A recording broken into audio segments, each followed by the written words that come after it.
धन सदैव धनवानों के पास क्यों जाता है? भूलोक, संसार और ब्रह्मांड के नियम। नमस्कार, मैं एस्ट्रो गुरुमा डॉक्टर ज्योति जोशी आप सभी ज्योतिष प्रेमियों का हार्दिक स्वागत करती हूँ।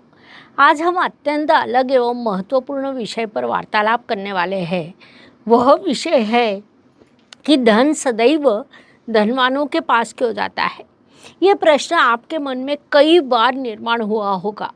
वास्तव में देखा जाए तो हर सामान्य व्यक्ति के मन में ऐसे प्रश्न निर्माण होते रहते हैं, लेकिन उनका उत्तर किसी को नहीं मिलता।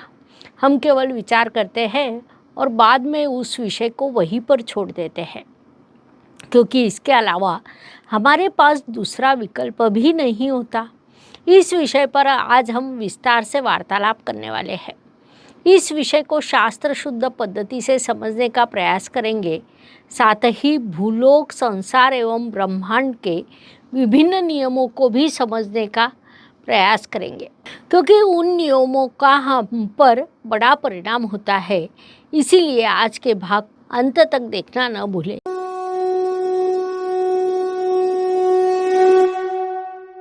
हमारे बचपन में बहुत कुछ छिपा होता है।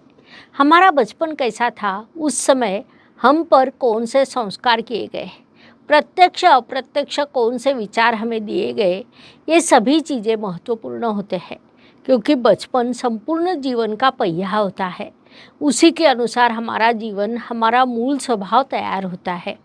उस अनुसार हमें बचपन से सिखाया जाता है कि कोई चीज़ चाहिए तो मांग करो, उस दृष्टि से प्रयास करें, अपने लक्ष्य को निर्धारित करें और उसी के अनुसार कार्य करें। विशेष बात है कि यही भूलोक की पद्धति है। संक्षेप में कहा जाए तो तुझे सीधे सीधे कुछ नहीं मिलेगा। कोई चीज़ चाहिए तो उसे प्राप्त करने के लिए प्रयास कर, आवश्यकता के अनुसार अर्जी लगा, लाइन में खड़ा हो, मांग कर, प्रतियोगिता कर। इतना सब कुछ करने के बाद भी आवश्यक नहीं कि वह चीज़ आपको मिल जाए, लेकिन इस कारण उसके लिए प्रयास भी न करना गलत है। प्रयास करते रहे, उस अनुसार घटना अवश्य होती है। अर्थात ये सब भूलोक के नियम है। लेकिन ब्रह्मांड का गणित इससे थोड़ा अलग होता है। ब्रह्मांड कहता है आपको कोई चीज़ चाहिए तो पहले वह दूसरों को दे, पैसा चाहिए तो दान कर, प्रेम चाहिए तो पहले दूसरों को प्रेम दे, आदर चाहिए तो पहले दूसरों को आदर करे, आपको किसी से समय चाहिए तो पहले दूसरों को समय दे, आपको सम्मान चाहिए तो पहले दूसरों को सम्मान दे। संक्षेप में कहा जाए तो आपको जो कुछ चाहिए वह पहले स्वयं से बाहर निकाले, अपनी क्षमता के अनुसार दूसरों को देने का प्रयास करें। उसी के बाद ब्रह्मांड के नियम के अनुसार वह आपके पास आएगा। आपने जितना दिया है उससे कई गुना अधिक वापस आएगा। अर्थात ब्रह्मांड के नियम के अनुसार देना महत्वपूर्ण होता है। इसमें एक नियम ऐसा भी है कि जो चीज़ हमें कभी नहीं चाहिए वह चीज़ दूसरों को भी ना दे। अपने साथ कभी ना हो ऐसी चीज़ किसी से आपको लगता है उस चीज़ की कामना भी दूसरों के लिए न करें। अर्थात आपको लगता है कि कोई हमारा द्वेष ना करे तो आप किसी का द्वेष ना करें। आपको लगता है कोई झूठ ना बोले तो आप किसी से झूठ ना बोलें। विशेष बात है कि यही सब चीज़ें, यही तत्वज्ञान हमारे धर्म में, अपने अध्यात्म में, संतों की वाणी में बताया गया है। अपनी संस्कृति में, अपने संस्कारों में ये चीज़ें सिखाई जाती है, जिस कारण धर्म के अनुसार आचरण करना, संस्कृति का, संस्कारों का पालन करना कितना आवश्यक है, ये बात आपके ध्यान में आई होगी। एक विशेष बात बताती हूँ। एक घर में 25 महिलाएं एक साथ आती है, जिन्हें लकी ड्रॉ निकालना था। उस अनुसार पहली लकी ड्रॉ उस महिला का निकलता है जिसके पास पहले से ही भरपूर पैसा है। सामान्य दृष्टि से आनंददायी बात है, लेकिन उस महिला को उतना आनंद नहीं होता, क्योंकि वह पैसा उसके लिए उतना महत्वपूर्ण नहीं था, फिर भी उसी के पास जाता है। ऐसा क्यों होता है? तो ये ब्रह्मांड का गुप्त समीकरण है। जब आप किसी चीज़ की इच्छा व्यक्त करते हैं तो ब्रह्मांड आपकी ज़रूरत को सुनता है और उसमें उतना ही विलंब करता है। इसके विरुद्ध जहाँ मन शांत है, जहाँ इच्छा से अधिक कर्तव्यों को प्राथमिकता दी जाती है, वहाँ पर चीज़ें अपने आप आती है, अत्यंत सरलता से, बिना किसी बाधा से आपको प्राप्त होती है। आजकल सभी लोग पैसे के पीछे भाग रहे हैं। आज के आधुनिक एवं प्रतियोगिता के काल में वह आवश्यक भी है। किसी भी माध्यम पर देखें, सभी और सफलता, धन संपत्ति का महिमा शुरू होता है। हमारे पास क्या क्या है, कितना है, हम दूसरों से अलग कैसे हैं, ये दिखाने का प्रयास शुरू रहता है। इसीलिए भूलोक के, संसार के और ब्रह्मांड के नियम एक समान नहीं होते। यहाँ पर हम मांगते हैं तो वहाँ हम देते हैं। यहाँ पर हम स्वयं जीतना चाहते हैं तो वहाँ पर वह सत्य की जीत के लिए प्रयास करते हैं। उस अनुसार पैसों का एक सूत्र है। आपको पैसा चाहिए तो उसे मांगना नहीं है, उसका कारण बने, उसे प्राप्त करने के पात्र बने। वह अपने आप ही आपके पीछे आएगा, क्योंकि तब आप उसकी योग्यता को प्राप्त कर लेते हैं। ये बात सभी चीज़ों पर लागू होती है। सफल होना क्या होता है, तो पहले आप सफल जीवन व्यतीत करने के, उस सफलता को संभालने के योग्य बनते हैं और उसी के बाद आपको सफलता प्राप्त होती है। यदि वैसा ना हो तो जो सफलता मिली है वह अधिक दिनों तक नहीं रहती। अब प्रश्न ऐसा है कि ये यदि सत्य है तो दान करने को क्यों कहा जाता है? समाज में इतने सारे लोग दान क्यों करते हैं? इस विषय पर आपने कभी विचार किया? कई लोग कहते हैं, मेरे पास पैसा क्यों नहीं दिखता, कितना भी कमाए फिर भी मन नहीं भरता।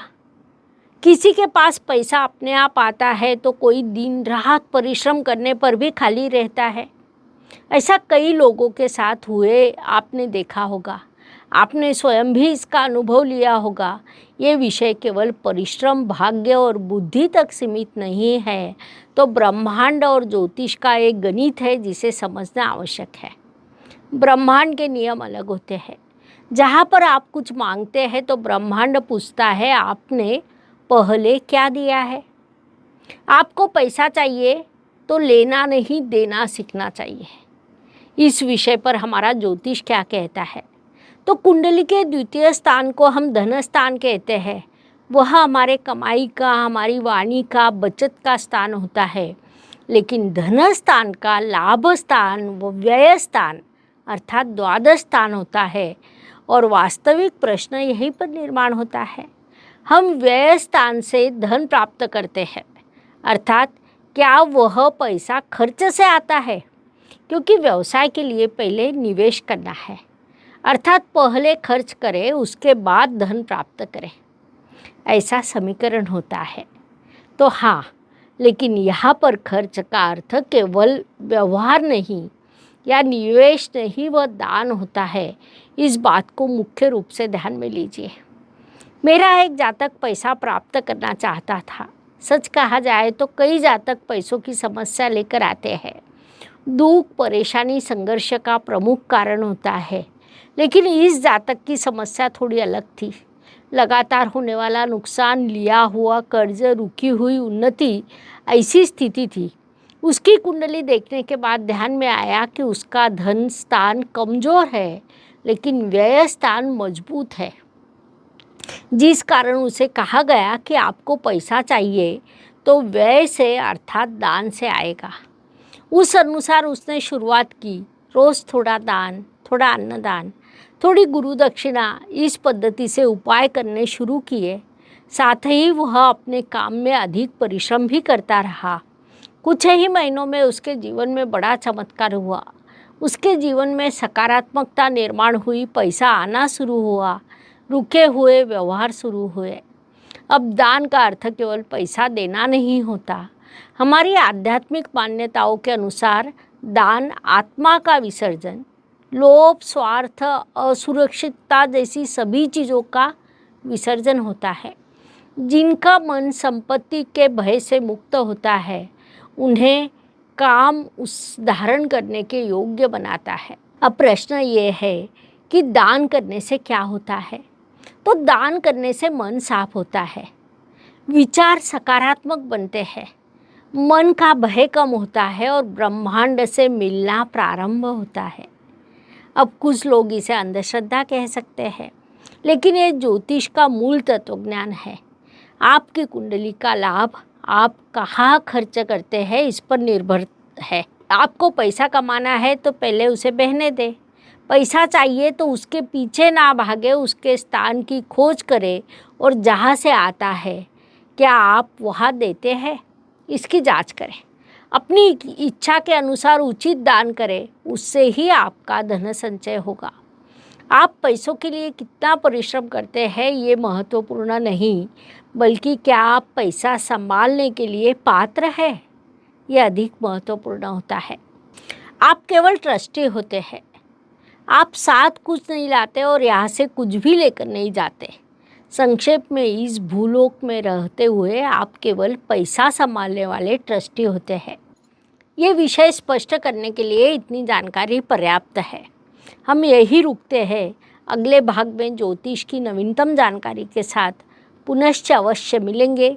जानकारी अच्छी लगे तो वीडियो को शेयर करें ताकि दूसरों तक पहुंच सके। धन्यवाद। शुभम भवतु। जय ज्योतिष। ज्योतिष का अध्ययन तथा शास्त्र की शास्त्रीय तरीके से पढ़ाई करने के लिए मेरी 2 किताबें प्रकाशित हो चुकी है, उनका अवश्य लाभ लीजिए। Please like, share and subscribe the channel और हाँ, बेल आइकॉन दबाना ना भूलें। धन्यवाद।